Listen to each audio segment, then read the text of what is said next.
AEO Venkaiah Chowdary గారు కానీ, EO Shyamalarao గారు కానీ, చైర్మన్ బిఆర్ నాయుడు గారు కానీ, టీటీడీ బోర్డు సభ్యులు, పాలక మండలి సభ్యులందరూ కానీ, మీరందరూ వచ్చి ఒక్కొక్క వ్యక్తి గురించి కథ వింటే అప్పుడు మీకు బాధ అర్థమవుతుంది.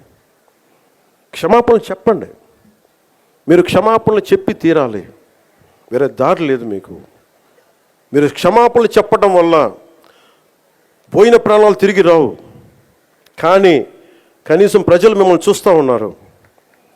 అది మటుకు జ్ఞాపకం పెట్టుకొని అందరూ తగ్గి క్షమాపణలు చెప్పండి. చాలా అవసరం ఇది. ఎందుకంటే ఈరోజు రాష్ట్రం మొత్తం, దేశం మొత్తం మీరు చేసిన తప్పుకి సంబరాలు జరుపుకోవడానికి ఆలోచిస్తూ ఉన్నారు. 4 లక్షల మంది ప్రజలు గరుడోత్సవాలకు వస్తే క్రౌడ్ మేనేజ్మెంట్ చేయగలిగేవాళ్ళు, అక్కడ చేయలే.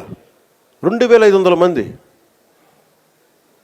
చాలా బాధ అనిపించింది. Lack of management, crowd management లేక, ఎవరిని ఎంతమందిని కూర్చోబెట్టాలి ఈ ఆలోచన లేక, అది కానిస్టేబుల్స్గా దగ్గర నుంచి అధికారులు, ఎస్ఐలు, సిఐలు, 1100 మంది పైచిలకు పోలీసు. కానీ దురదృష్టం జరిగిపోయింది. సో నేను ఈ సందర్భంలో నేను ఒక కొత్త ప్రయాణం మొదలు పెడుతున్నాను. 6 నెలల తర్వాత ప్రతి జిల్లాకి వస్తాను. అది మనం పిఠాపురంతో మొదలు పెడుతున్నాను. ప్రతి గ్రామం, మన ఉప్పాడ దగ్గర నుంచి మత్స్యకార గ్రామాలు కావచ్చు, ప్రతి గ్రామం నేను వెళ్ళి కనుక్కొని, ఎందుకంటే నేను పనిచేయడానికి వచ్చాను మీకోసం.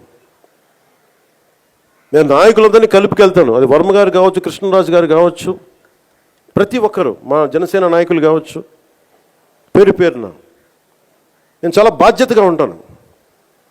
ఇంత పని చేసేవాడిని అది గొడవ పెట్టుకోవాలంటే నేను వెనకండి, అది కూడా గుర్తుపెట్టుకోండి.